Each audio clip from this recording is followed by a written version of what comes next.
this topic is of special importance because it will answer the question that everybody asks at one point or another. The question is, why is there evil? Where does it come from?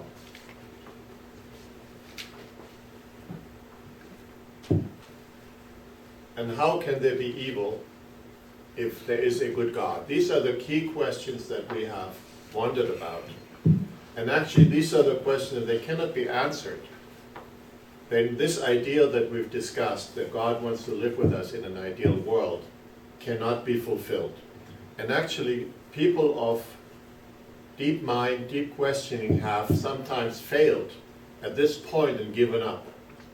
So this would be a critical threshold to go over for us to realize a world of goodness. So that's why this information is very important.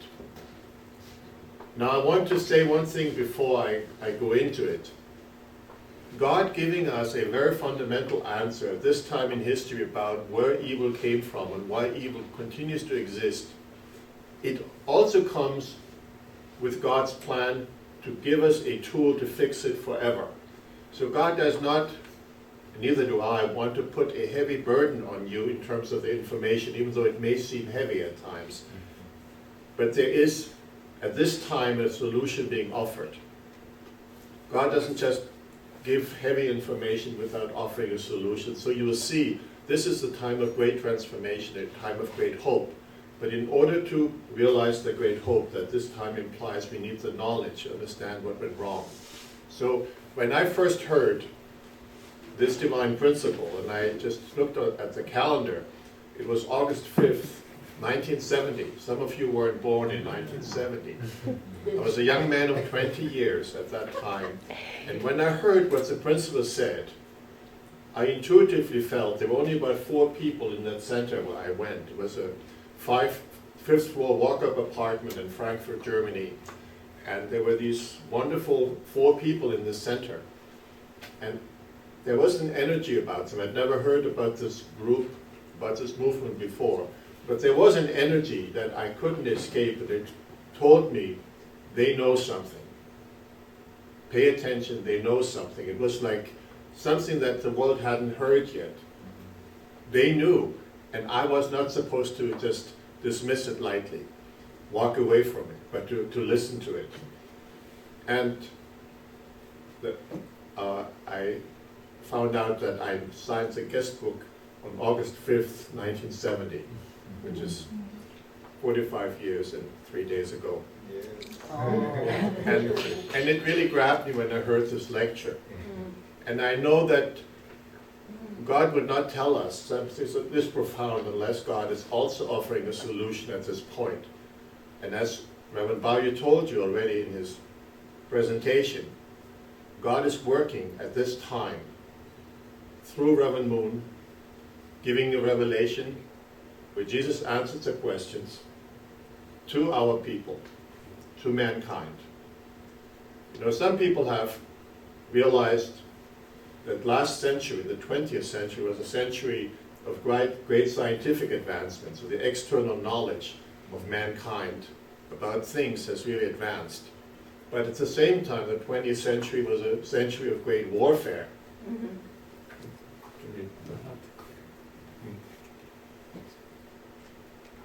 It was a century of great destruction. In fact, just a couple of days ago, we remembered the dropping of the atomic bomb on Hiroshima, right? 70 years ago. So the 20th century, with scientific progress alone, could not bring peace. The 21st century is to be a spiritual age, an age of peace, an age of advancement on the spirit side. So we had Einstein, if you want to make him the symbol of the 20th century, the man symbolizing scientific advancement. Who is the man, or who is the couple? Why leave out the women? Who is the couple of the 21st century to usher in the world of peace? We've seen the world of scientific advancement, which is a necessary foundation, but without the world of peace, without spiritual truth, the 21st century cannot fulfill its purpose. So we're looking at the foundation of truth. So let me move forward with my lecture at this point. So how can there be evil if there is a loving God? So let us review briefly God's ideal of creation. The center of God's ideal is love. God intended for man and woman to grow as individuals to maturity, to the point that they would be able to inherit God's love. With that love, they were to join together as husband and wife. First maturity, then husband and wife, and expand that love within a family. Finally, all people would live together in peace as one great family centered on God. But how can we believe in such an ideal if there is so much suffering and injustice in the world, good and evil? Some people believe there is no ideal, that humanity will always be a mixture of good and bad, and that we will live in that world forever, that we're destined to struggle.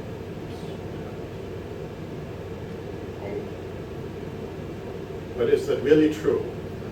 Will we always be destined to struggle?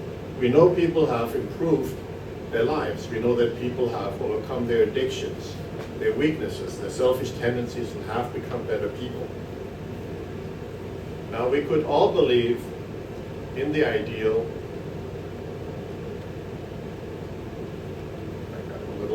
If it could be shown that there's a blockage, something is blocking us, so it's not inherently impossible, but that there's a road that we're on, but something is on that road that blocks us. So if we can identify what is blocking us to achieve that ideal, then we finally have the knowledge we need. Now we all know the possibility of a watch that doesn't keep time, but it doesn't mean that it cannot be fixed.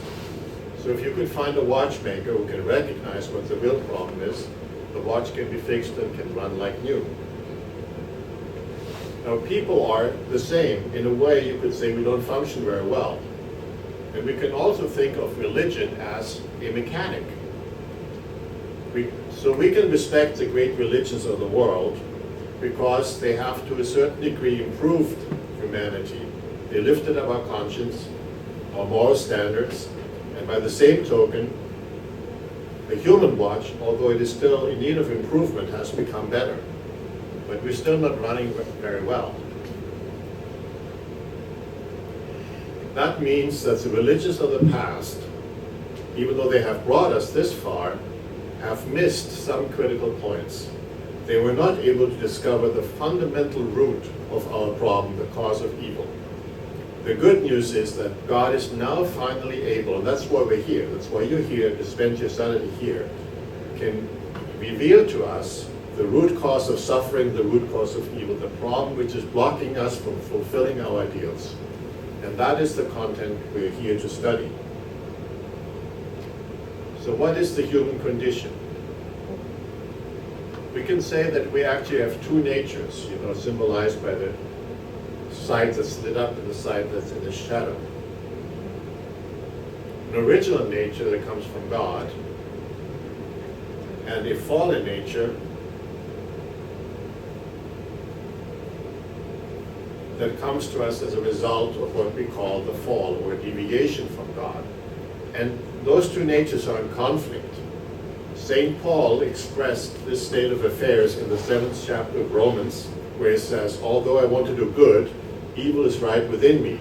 For in my inner being I delight in God's law, but I see another law at work in me, waging war against the law of my mind, and making me a prisoner of the law of sin at work within me. We all know how difficult it is to overcome this tendency. We experience that struggle. We want to be good, but we're ashamed. But we do things that we're ashamed of. We pledge to love someone forever, and then we do and say things that actually destroys relationships and hurts relationships. We want peace, but again and again we find ourselves at war. Our problem is that we don't really know where that fallen nature came from. Not knowing has prevented us from dealing properly with this problem and resolving it, and therefore the history of evil has continued until the present day. The good news is that our original nature is permanent. It cannot be removed. It came from God. In contrast to that, the fallen nature is temporary. It is a distortion of our original nature, and it can be changed. So that's really good news. We always remember that, even though the fallen nature seems to be more prevalent and so more dominant in so many ways in people's character, this nature is permanent. Let us review and re-examine the principle of human responsibility. This will help us to understand how the fall, which is a deviation from the ideal, took place. As we already explained, God's ideal is about love. Let me just say one thing about love. In the past, religions have focused on the fact that God was omnipotent, that God was omnipresent and omniscient. He knew everything, he could do anything, and he was everywhere.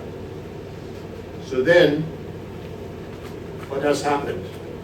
People wondered about God.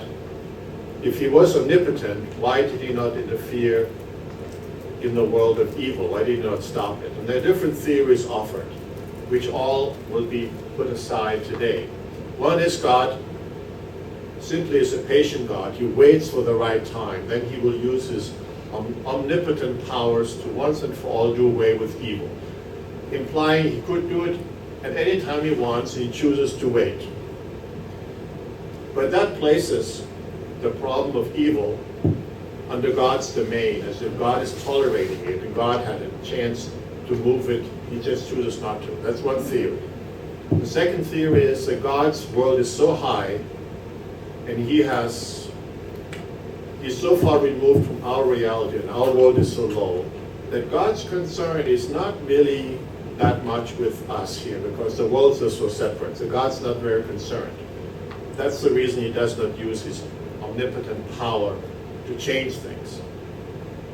And the third theory is people give up on God completely and say, well, God cannot exist.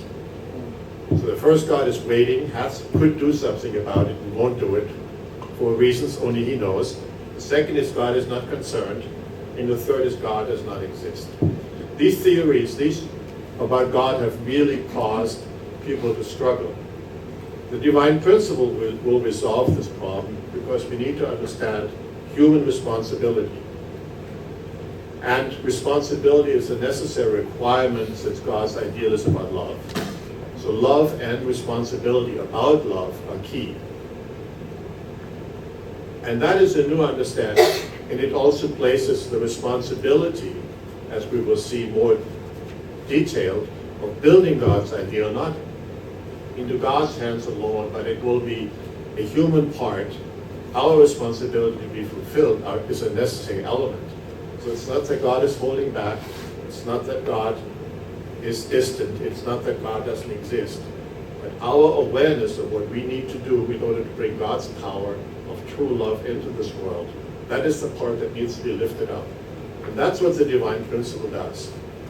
This is an age where people want to be responsible. People don't want to believe that they are somehow puppets that are pushed around by forces unseen and not understood. This is the age of maturity. And I believe there are lots of folks out there who are not churched right now, who are not believers, who actually will resonate with this message of responsibility. Responsibility, cooperation with God and us. So we're expanding God's appeal into a larger realm. So when we're talking about responsibility, it really means the world is reaching a state of maturity. And that's what I want to say. The 21st century is the age in which human beings finally reach maturity. Right, Reverend? Are you? Yes, sir. Yes, sir. We are becoming who we're supposed to be all along. So God's talking to us plainly. And we're calling what we're saying here, if you will, the completed Testament age. There was the Old Testament. We were servants of a fearful God.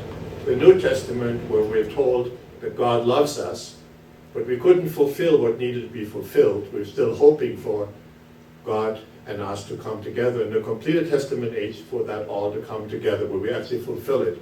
So remember, this is the century of maturity where mankind finally awakens that the truth required has to be the spiritual truth that is equivalent to all the breakthroughs, if you will, of the scientific age of the last century, which of course cannot really be utilized, the scientific knowledge, unless there's maturity in the heart, maturity in character, development for people to learn to live together.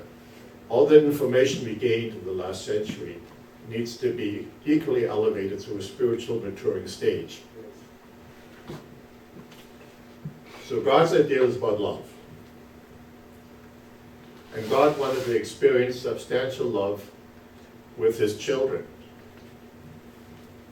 Now, everything in God's creation, including our physical body, automatically grows to perfection by the guiding force of all the laws of nature, spiritual and physical. But this is not true, this automatic growth to perfection with love. So God gave the ability to love to his children, and with that ability he gave them freedom.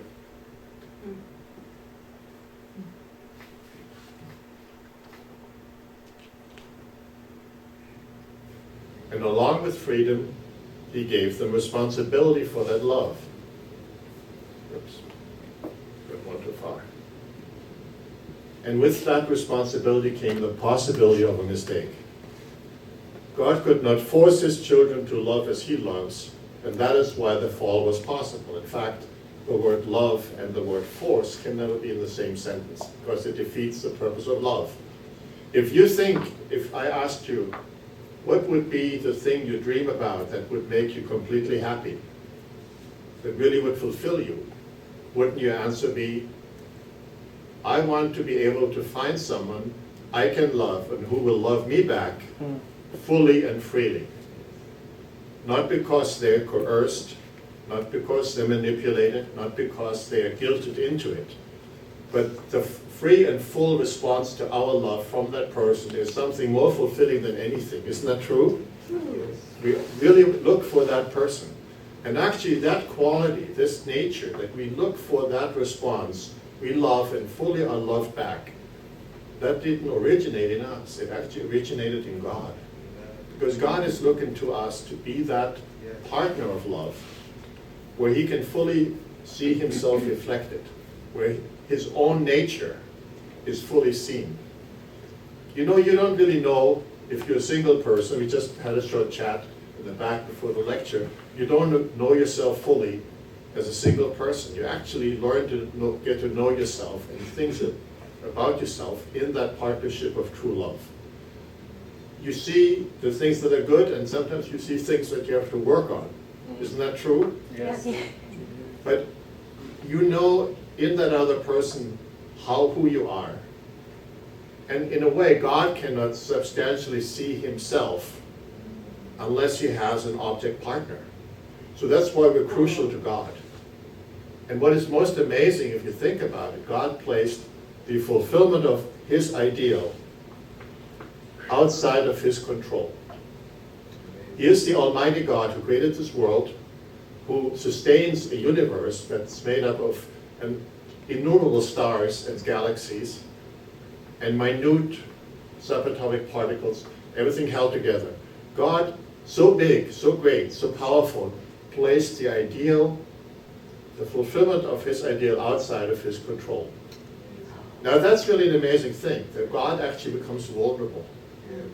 But being in love and having a partnership of love makes you vulnerable. Yes, sir. And unfortunately, what has happened is that we have broken God's heart. And no one ever knew that. We thought God is just distant. But actually, when we couldn't fulfill our responsibility, and we'll look at this, we broke God's heart. So, along with this responsibility comes a growth process. There's the love between parents and children, and there's the romantic sexual love of man and woman. Now God's plan was that we first mature to the point that we could inherit God's love through the love of our parents, who ideally would embody God's love. After achieving that level of maturity, we would qualify to engage in romantic sexual love, giving birth to children to whom we in turn would pass on God's love. Now the key is to keep these two in the proper order. This fundamentally, you first have to be mature before you engage in romantic sexual love. Let me give you an example. A baby that's in the womb, it doesn't have any consciousness what will happen to it after it's born, right? But as it turns out, when it's born, even though it lived in water, it never was breathing, it has fully developed lungs that with the first breath fill up and they never stop until that person passes on. At age 100, we will live a long life. So even without any conscious contribution of that baby, the principle provides for that baby to be ready to live in this world. And of course, the baby has an intestinal tract which it doesn't use in the womb. So the intestinal tract, which is inactive but fully developed, is lined with a substance called meconium, which is kind of a greasy, almost like an engine oil substance. Why does God place it there? So the intestines don't bake together while they're inactive. So when the baby has its first poop, what comes out is this greasy stuff, right? All the moms who have given birth know that. So the intestinal tract is prepared, so the baby can now start processing regular food. It didn't know that, so the principle provides for that. And we talked about the principle is the realm of the indirect dominion, but love is in the realm of direct dominion. But so for this, the principle is fully active. But let me ask you a different question. Is it possible for a couple, a man and a woman, who have not a single idea about what a baby is, what a baby needs, how it needs to be taken care of, is it possible for them to still conceive a baby? The answer is yes. So that indicates the limit of where the principle can guide us. This is not something the principle can stop. The principle cannot stop us from being completely unprepared, engage in sexual relationship and have a baby and make a mess of things. So a different rule has to come into play. The principle is not to dominate love, and you know why that is? Because love has to be sovereign. Yes, sir. Love has to be supreme.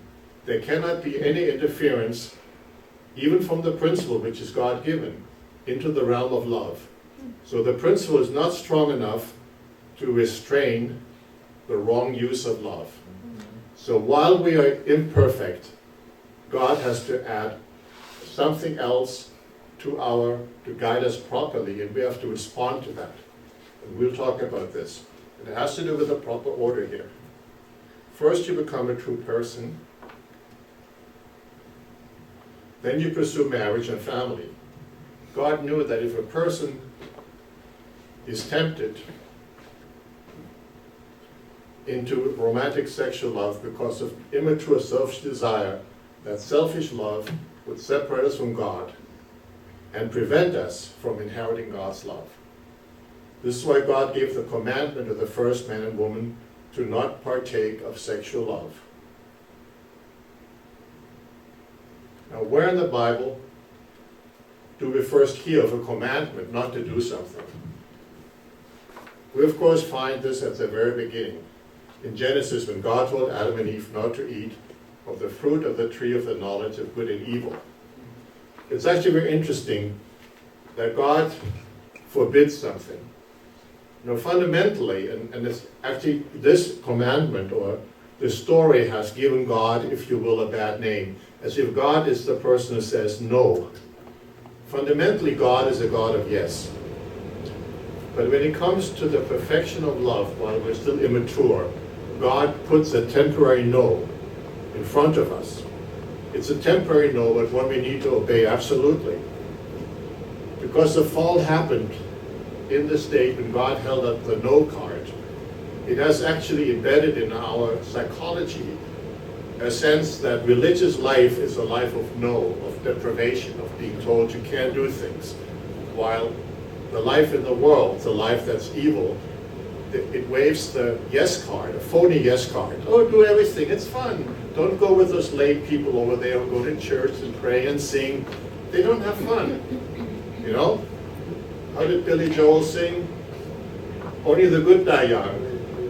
You know, the sinners are having more fun, actually mocking the good people. And it had to do with the fact that the mistake happened while God held up the no card. And so God has somehow become enshrined in human consciousness as the prohibitive principle. And evil, or Satan, has made itself into the permissive principle operating in our mind. But God is not a God of no. But he gave a commandment here. He told them not to eat the fruit of the tree of the knowledge of good and evil. Now, most of you know the story. According to this story, there were two special trees in the garden, the tree of life and the tree of the knowledge of good and evil. It was the fruit of the tree of knowledge of good and evil that God commanded man and woman not to eat. Further, there was a serpent that tempted Eve to eat the fruit, and she then gave it to Adam. Most people may have thought this was only a story, but it is more than a story. Hidden within the symbols of this story is the truth of how humanity lost the original standard, an original intended intimate and loving relationship with God. That's why we need to pay attention. It is how humanity lost that originally intended intimate relationship of love with God. Now the serpent, we know the serpent can't talk, and they're not able to tempt human beings, and they don't have the ability to know God's commands. So what could this serpent represent? Revelations in the Bible 12:9 speaks of an ancient serpent. The great dragon was thrown down, the ancient serpent was called the devil and Satan, and his angels were thrown down with him. From this we can understand that the serpent is actually a spiritual being, a leader of angels who was thrown out of heaven. The Bible, as well as other sacred texts, reveals his name to be Lucifer, an originally good being who fell and came to be called the devil and Satan. At the end of the last segment, you remember, we spoke about the spirit world. In that realm, there are beings called angels. Angels are similar in appearance to people, but they do not have a physical body, and they have a different role to play than people. The Bible speaks of men and women as God's children, but in Hebrew 1:14, in the Bible, angels are described as God's servants. Now, how about the two trees? A tree or a plant in Scripture is often used as a symbol of a person, like in John 15:5. Jesus taught us he was the vine and we are the branches. Now there are two people in the garden, and there was the tree of life. And what kind of life are we talking about here? God says, the day you eat of the fruit of the tree of the knowledge of good and evil, you should die. But Adam and Eve kept living on for many years. So the death they suffered was not physical but spiritual death. So how about the second tree? The tree of life fulfills, so the same is true with the second tree. So the tree of life, we can say, represents a person who has fulfilled God's purpose for them. They have fully become who they're supposed to be. Now what about the tree of the knowledge of good and evil? Now in Scripture, we know the word knowledge has two meanings. It means to be aware of something, but in many places it also means to have a sexual relationship. Sex